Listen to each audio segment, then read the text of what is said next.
3장 1절에서 5절에 있는 말씀을 가지고 너희도 만일 회개하지 않으면 이라는 말씀으로 함께 은혜를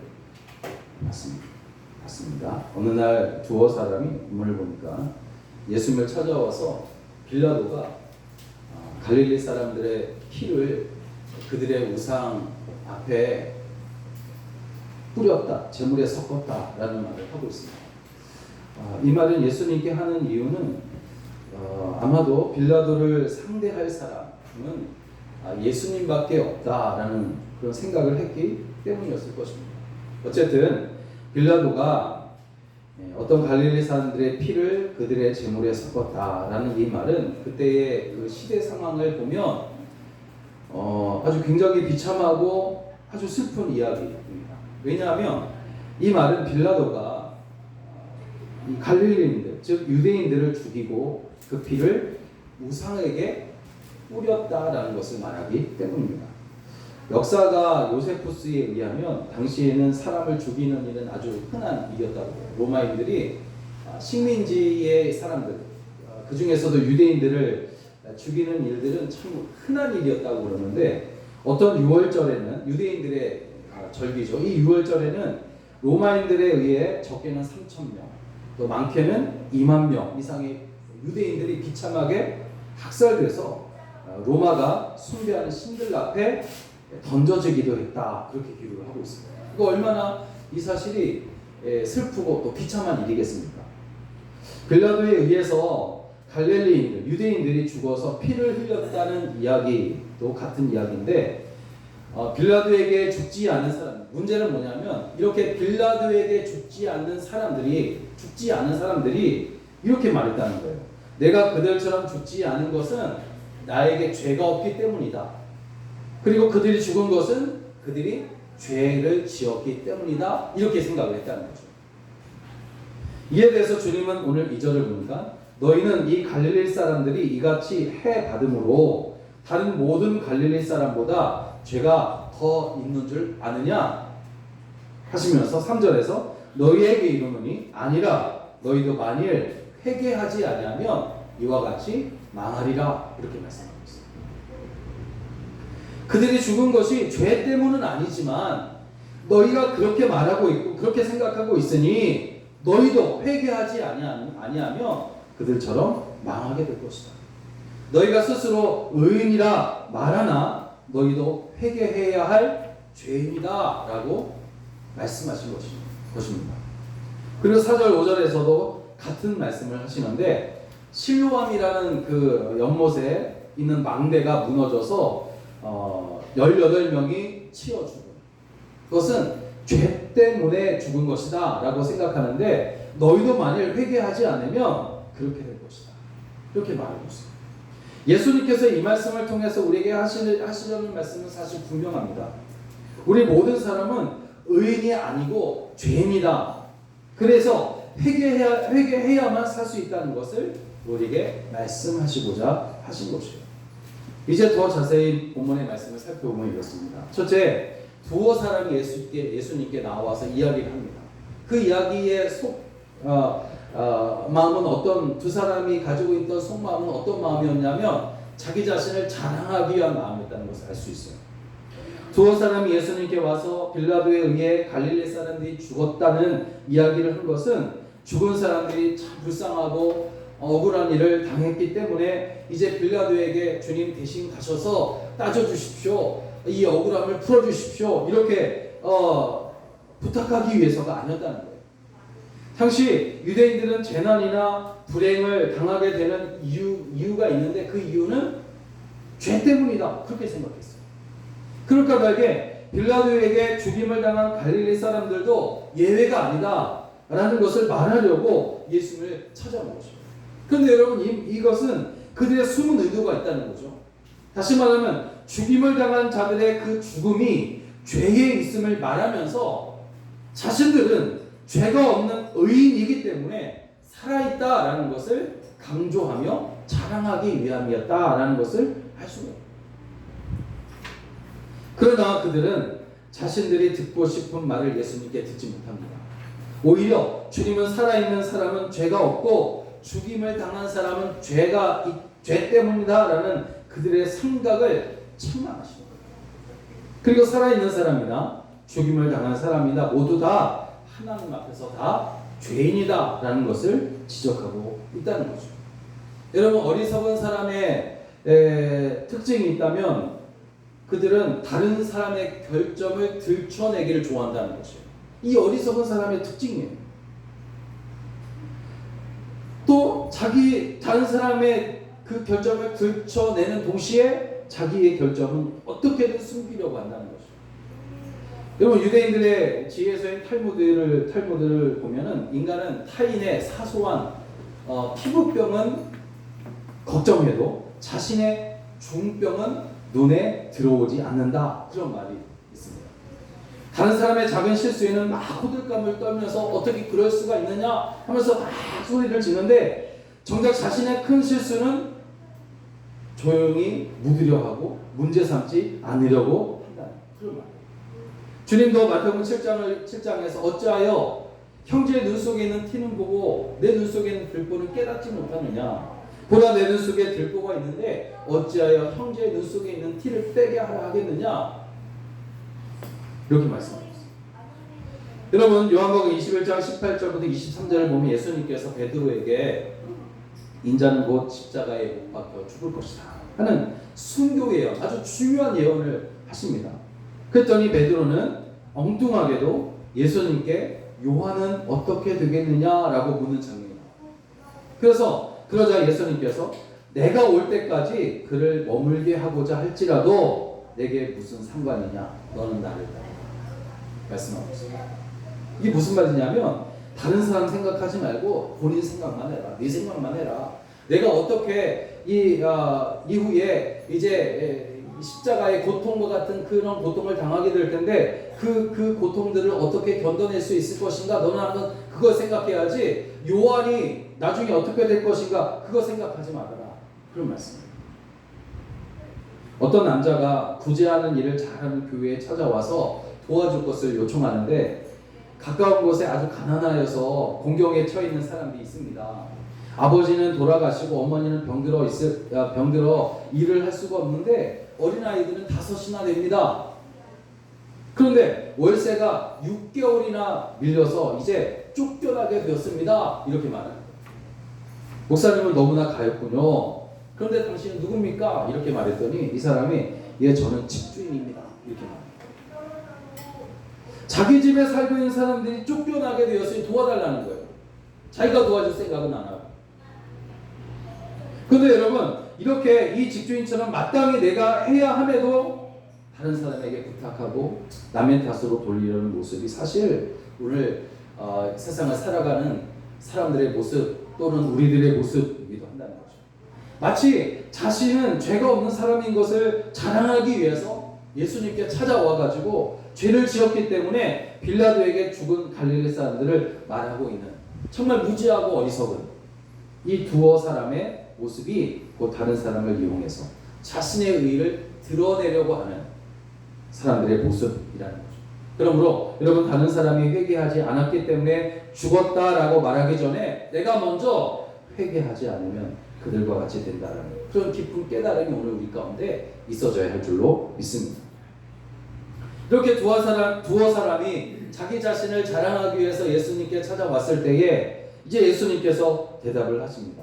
3절 5절을 보니까 예수님은 자신은 죄를 짓지 않았기 때문에 회개할 필요가 없고 죽을 일도 없다라고 말하는 이 사람에게 뭐라고 말씀하시냐면 너희에게 이르노니 아니라 너희도 만일 회개하지 않으면 다 이와 같이 망하게 될 것이다. 경고하세요. 이 경고는 실로암의 망대가 무너져서 그 밑에서 쉬고 있었던 18명의 죽은 사건을 예를 드신 후에 하신 말씀이기도 한데 예수님의 이 답변을 다시 해석해보면 이렇습니다. 죽은 사람들만 죄가 있고 너희들은 죄가 없는 줄 아느냐? 너희들이 살아있다 해서 죽은 사람들보다 죄가 없는 줄 아느냐? 그렇지 않다. 너희도 회개하지 않으면 같은 일을 당하게 될 것이다 하는 말씀. 예수님은 유대인들이 재난이나 불행에 대해서 그것은 죄 때문이다 라고 하는 생각에 동조하지 않으셨습니다. 고난이나 재난을 당하지 않고 있다고 해서 의인이라고 생각하는 것은 어리석고 무지한 자의 생각이라고 말씀하신 거예요. 만약 우리가 나는 잘 믿고 있어서 괜찮을 거야, 고통도 없고 나에게는 어떤 문제도 일어나지 않을 거야, 나의 삶은 그야말로 완벽해 라고 자신하면서 교만과 자만의 죄에 노출된 상태로 마음 놓고 있는 것이 발견된다면 즉시 우리는 주님의 엄중히 경고하시는 말씀에 귀를 기울여야 할 것입니다. 멸망의 선봉이, 멸망으로 이끄는 대장, 이게 뭐냐면 교만과 자만이라고 했어요, 성경은. 그러니까 이 교만함과 자만심을 버리고 겸손히 십자가 앞에 자기를 내려놓고 엎드려 회개해야 하는 삶을 우리가 살아가야 한다는 것입니다. 말틴 루터가 종교개혁을 한 사람이 말틴 루터인데, 이 말틴 루터가 종교개혁을 시작하게 된 아주 중요하고 그에게만 있었던 아주 특별한 사건이 있었습니다. 그는 보통 사람은 경험하기 힘든 일을 그가 경험했었는데, 천둥번개가 치는 어느 날 밤 그는 친구와 함께 나란히 길을 걷고 있었어요. 그런데 번개가 갑자기 내리쳐서 자기 옆에 나란히 걷고 있는 그 친구에게 내리치면서 그 자리에서 그 친구가 즉사하게 됩니다. 이런 경우 누가 하겠어요? 말틴 루터가 이런 경험을 했다는 거예요. 그 이후에 루터는 과연 인생은 무엇인가? 같이 길을 가는데 왜 그만 죽었는가? 나도 어느 날 갑자기 그 친구와 같이 될 수 있는 것이 아닌가 하는 깊은 고민과 상심 속에서 여러 날을 보냈다고. 그리고 결국 그는 수도원을 찾아가게 되었고 회개하고 경건 생활을 하면서 훌륭한 믿음의 사람이 되어가지고 종교개혁을 이끌게 되었다라는 그런 이야기입니다.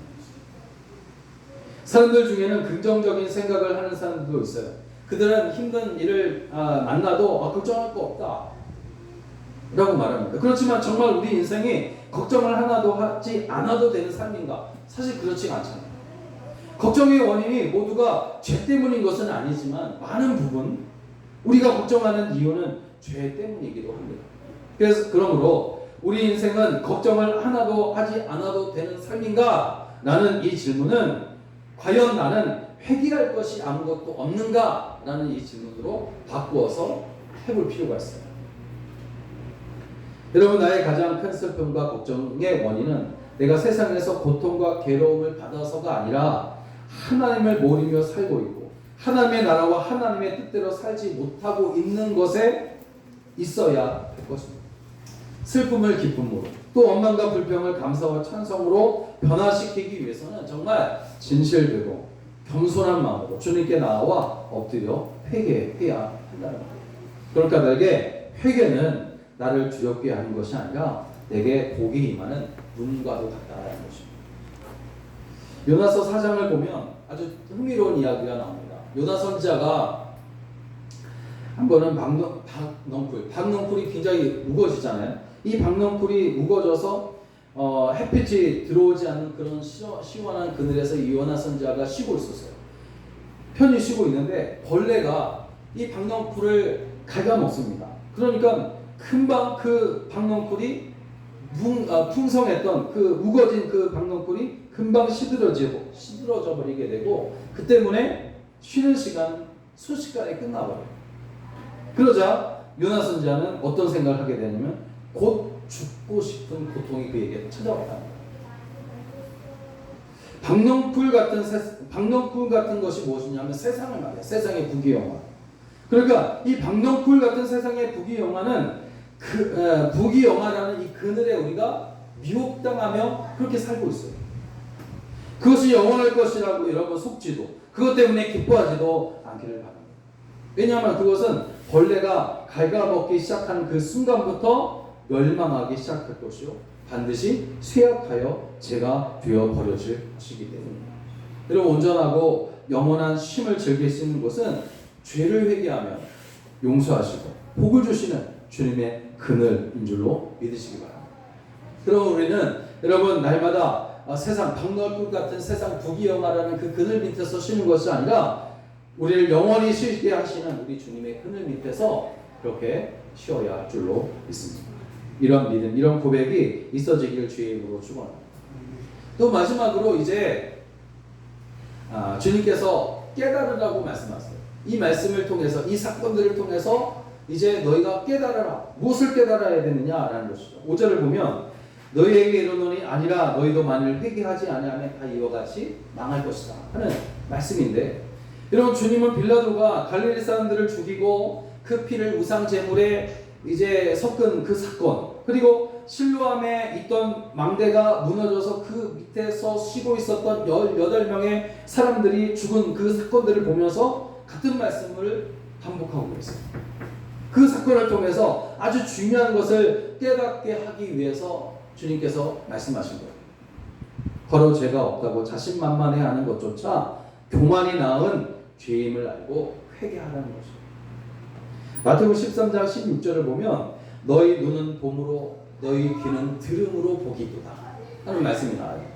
눈이 있고 귀가 있는 것이 복이 아니라 눈이 보인다고 해서 또 귀가 듣는다고 해서 복이 있는 것이 아니라, 이 말씀은 그 눈이 보는 역할을 제대로 하고 잘 봐야 된다는 거죠. 그리고 그 귀가 들어야 할 것을 들을 때에 피로써 복이 된다 그런 말이에요. 다시 말하면 깨닫는 것이 복이다 그런 말이에요. 깨닫는 것. 운전을 하다 보면 갑자기 과속을 했다고 벌금 통지서가 날아올 때가 있어요. 많이 과속한 것도 아니에요. 70km 제한 속도에 한 81km 정도, 10km가 조금 넘었는데 그게 이제 속도 위반이 돼가지고 날아오는 거예요. 좀 봐주지, 많이 어긴 것도 아닌데 하는 그런 생각도 하게 되죠 그때. 어쨌든 무인 카메라에 이미 찍힌 줄도 모르고 있다가 속도 위반 통지서가 나오면 약간 황당하기도 하는 거예요. 여러분, 죄를 짓는 인간들이 하나님께 대하여 무감각하고 무지하고 무관심하다고 해서 하나님께로부터 도피할 수 있는가? 그것이 아니에요.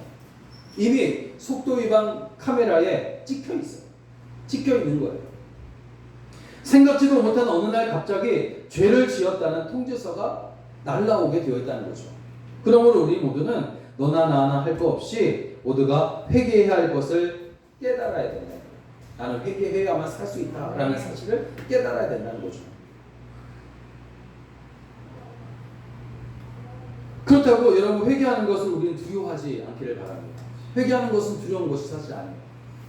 거듭 말씀드리지만 여러분, 세상 재판관에게 죄를 들키게 되면 그것은 벌을 받기 위한 것이지만, 여러분, 하나님께 우리의 죄를 들춰내고 회개하는 것은 사실 그것은 용서받고 복받기 위한 것이라는 거예요. 이 사실을 우리는 깨달아야 됩니다. 세상 재판관에게 죄를 들키면 벌을 받는 거예요. 벌을 받게 되지만 하나님께 죄를 들키면 그것은 복을 받기 위한 것이에요. 그게 회개라는 거죠. 회개는 오히려 새로운 소망이 생겨나는 힘이 됩니다. 여러분, 이것을 깨닫게 되시기를 주의 이름으로 축원합니다.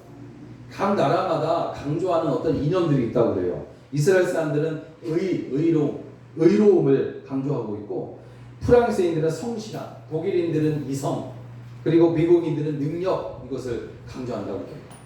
그렇다면 오늘 우리 그리스도인들은 무엇을 자랑해야 되고 무엇을 강조해야 될까? 바로 깨달음입니다. 자신이 죄인임을 깨닫고 하나님께서 용서하심을 깨닫고, 그래서 하나님의 백성임을 깨닫고 백성답게 살 것을 깨닫는 것. 이것이 바로 오늘 우리 그리스도인들이 가지고 있어야 할 이념이고 개념이고 신념이에요. 여러분, 너희에게 이르노니 아니라 너희도 만일 회개하지 아니하면 다 이와 같이 망하리라. 우리가 왜 회개해야 합니까? 우리가 죄를 지은 죄인이기 때문이요, 회개하면 우리의 모든 죄가 사함을 받을 수 있기 때문입니다. 또한 죄를 이길 수 있는 유일한 길이 죄를 사하여 주신 구주 예수께 있기 때문입니다. 그럼 우리는 회개해야만 살 수 있는 거예요. 사랑하는 여러분, 예수님께서 이 땅에 오셔서 제일 먼저 선포하신 말씀이 그래서 회개하라, 천국이 가까이 왔다, 그 말씀합니다. 회개하라가 얼마나 중요하며 우리 주님께서 이 땅에 오시자마자 가장 먼저 선포하신 말씀이 회개하라, 이 말씀이겠어요. 그리고 지금도 우리에게 회개하라고 거듭해서 외치고 계십니다. 그것이 복이 되기 때문입니다. 앞으로 주님 부르시는 날까지 우리가 해야 할 일은 회개하며 살아가는 것입니다. 회개가 곧 복되게 사는 길이고 영원한 천국에 들어가게 하는 것이기 때문입니다. 그러므로 회개를 통해서 오는 하나님의 베푸시는 그 용서와 그 사랑 가운데 날마다 기쁨으로 살아가게 되시기를 주의 이름으로 간절히 축원합니다.